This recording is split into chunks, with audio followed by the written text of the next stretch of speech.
What's up guys? It's your boy John back again. Welcome back to another cocktail vlog.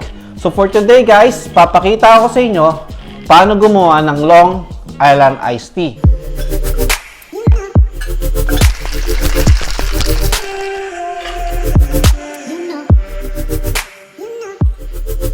So 3 quick information lang guys sa cocktail na to. So una guys, is etong cocktail na to guys is wala siyang iced tea. And pangalawa, is medyo matapang tong cocktail na to kasi ang ingredients na gagamitin natin dito is meron siyang 5 alcohol. Pero gawa ng other ingredients na Coke, tsaka sugar and lime, mababalance na naman yung lasa ng cocktail. And pangatlo guys, is pwede nyo naman siyang i-build lang or pwede nyo lang ilagay lahat ng ingredients sa baso and then lagay nyo lang ng yelo. Pero for today guys, is gagawin ko, isi-shake ko yung cocktail. So ano pang iniintay nyo? Let's make our cocktail, guys. And first, for baso, guys, is gagamitin natin dito is highball glass or any tall glass. Pwede nyo gamitin. Kailangan natin na mataas na baso kasi medyo maraming ingredients natin gagamitin dito. And then, later on, itatap natin siya ng Coke. Kaya kailangan natin ng medyo mataas. Set aside natin. And first is sugar syrup, guys. Ilalagay natin sugar syrup is 15 ml or 0.5 ounce. Paano gumawa ng syrup guys? I-dissolve nyo lang equal parts. Like 1 cup ng sugar and then 1 cup ng water. I-dissolve nyo with hot water. Meron na kayong sugar syrup guys. And then, lime or lemon juice. Pwede kayong gumamit ng lime. Pwede kayong gumamit ng lemon. Lagay natin is 15 ml.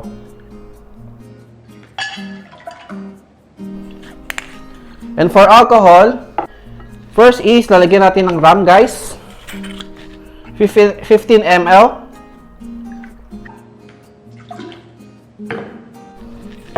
Tequila.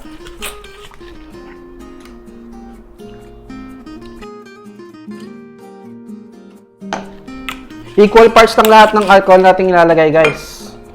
Rum. 15 ml din.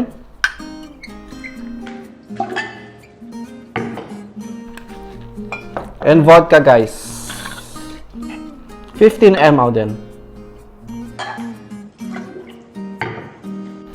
And last alcohol is triple sec or orange liquor guys. Kung wala naman kayong gantong triple sec, huwag nyo nalagyan.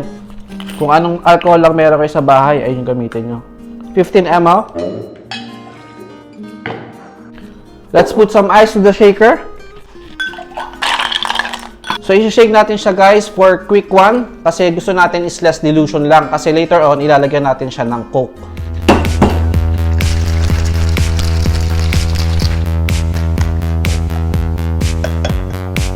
And let's put some ice to our glass.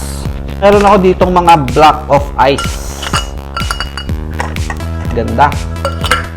And strain natin guys sa baso.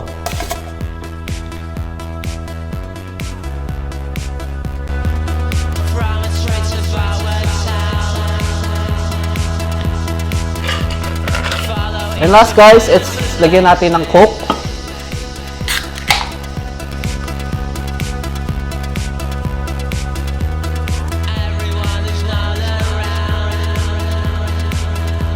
Here guys. And for garnish is lagyan natin ng lime or cherry.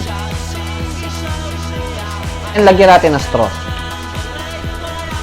There you go guys, Long Island iced tea. Tikman natin. Ang tapang! Ang tapang! Thank you for watching. So if you want to see more videos guys, please paki-click na yung like and subscribe button. And please paki-click na rin yung notification below para pag may mga new videos tayo guys, is manotot nila lang. Huwag na nga yung notification. Nakakabulo. Thank you for watching guys.